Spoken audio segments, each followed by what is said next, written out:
On Saturday, Prince Harry and Meghan Markle wed at the chapel at Windsor Castle, and it was a spectacle.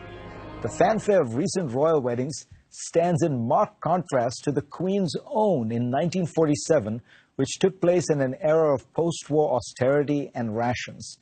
Pre-wedding estimates range from under $10 million to over $40 million, most of it for security.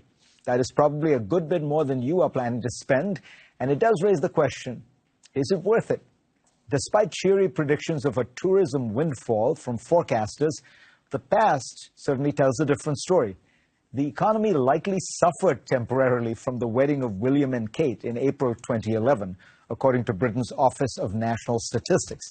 That month, the economy experienced a 1.2% dip in service sector output, probably at least in part because the wedding was a bank holiday and everyone went on vacation. There was no massive influx of foreign tourists either. But even if royal weddings don't pay dividends, on the whole, the monarchy does. Here are the facts and figures. The sovereign grant to the Queen, her maintenance bestowed by Parliament, was $111 million. The anti-monarchy group Republic estimated that the total annual cost of the monarchy to the British public is much higher, $465 million. That number includes what could be charged for rents of crown properties and that colossal expense, security. But the monarchy probably still turns a profit for the country. The nation's official tourism promoter called Visit Britain said in 2010 that the royals bring in $675 million in tourism annually from overseas visitors.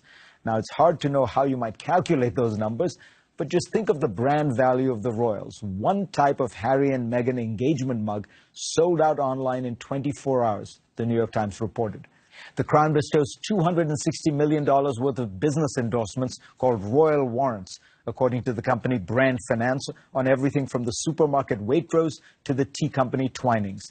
And millions of tourists do go to the UK and visit the palaces, gawk at the jewels, and tour the castles that all belong to the royal family.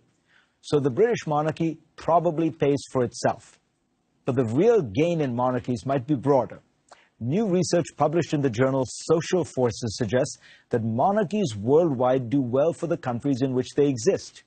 Mauro Guillen, a professor of management and sociology at the University of Pennsylvania, tracked the governments of 137 countries from 1900 to 2010.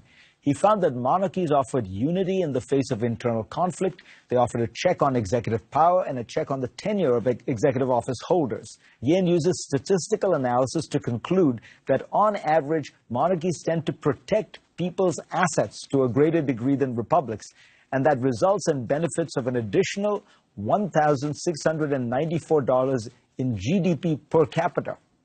And look at some of the wealthiest societies around the world. The country with the highest per capita GDP, Luxembourg, headed by a Grand Duke. Not far behind are Norway and Denmark, headed by a king and queen, respectively. And Denmark is also famously one of the world's happiest countries. So does that mean that the path to stability, wealth, and happiness lies in adopting a monarch? Well, Alexander Hamilton once argued at the Constitutional Convention for an elected monarch who would rule for life. I can imagine one contemporary American politician who might like that idea.